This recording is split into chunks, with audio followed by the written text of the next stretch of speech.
डहाणू येथे योगेंद्र यादव यांची भाजपावर कडाडून टीका. झूट लूटफूट सरकार असल्याची घणाघाती टीका त्यांनी केली आहे.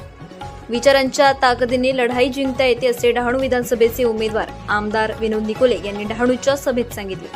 देशभरात विविध मुद्द्यांवरून चर्चा होत असताना डहाणू येथे गुरुवारी झालेल्या सभेत भारत जोडो अभियानाचे राष्ट्रीय निमंत्रक योगेंद्र यादव यांनी केंद्रातील मोदी सरकार आणि महाराष्ट्रातील भाजप शिंदे सरकारवर जोरदार हल्ला चढवला. यादव यांनी सरकारवर झूट लूटफूट सरकार असल्याचा आरोप करत सत्ताधारी नेत्यांच्या धोरणांवर प्रश्नचिन्ह उपस्थित केले. यावेळी योगेंद्र यादव म्हणाले, पंतप्रधान खोटे बोलतात, त्यांचे उपमुख्यमंत्री देवेंद्र फडणवीस खोटे बोलतात, तर यात नवल ते काय?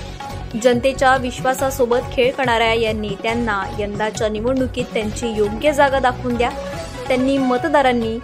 त्यांनी मतदारांना आव्हान करताना सांगितलंय की लोकशाहीत विचारांची ताकद आहे, पैशांची नव्हे.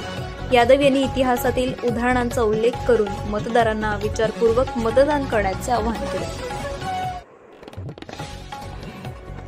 विचारांच्या ताकदीने लढाई जिंकता येते असे आमदार विनोद निकोले यांनी सभा अधिक रंगतदार करत आमदार विनोद निकोले यांनीही भाजप आणि त्यांच्या सहयोगी पक्षांवर जोरदार टीका केली.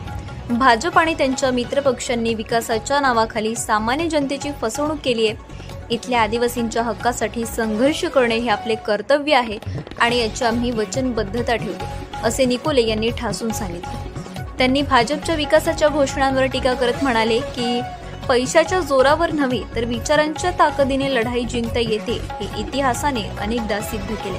यावेळी महाविकास आघाडीतील नेते, स्थानिक कार्यकर्ते आणि नागरिक मोठ्या संख्येने उपस्थित होते. या सभेत उपस्थित कार्यकर्त्यांनी सरकार विरोधात जोरदार घोषणा देऊन आपला निषेध नोंदवला.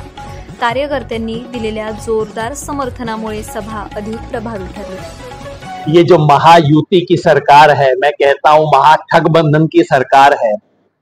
इस सरकार का तो जन्म ही पाप में हुआ, जन्म ही धोखे में हुआ, गद्दारी में हुआ. और 2.5 साल तक ये जो सरकार चली है, इसको आप यही कह सकते हैं कि ये झूठ की सरकार है, लूट की सरकार है और फूट की सरकार है. महाराष्ट्र की जनता ने लोकसभा चुनाव में ऑलरेडी इसे रिजेक्ट कर दिया है, लेकिन काम अभी अधूरा है.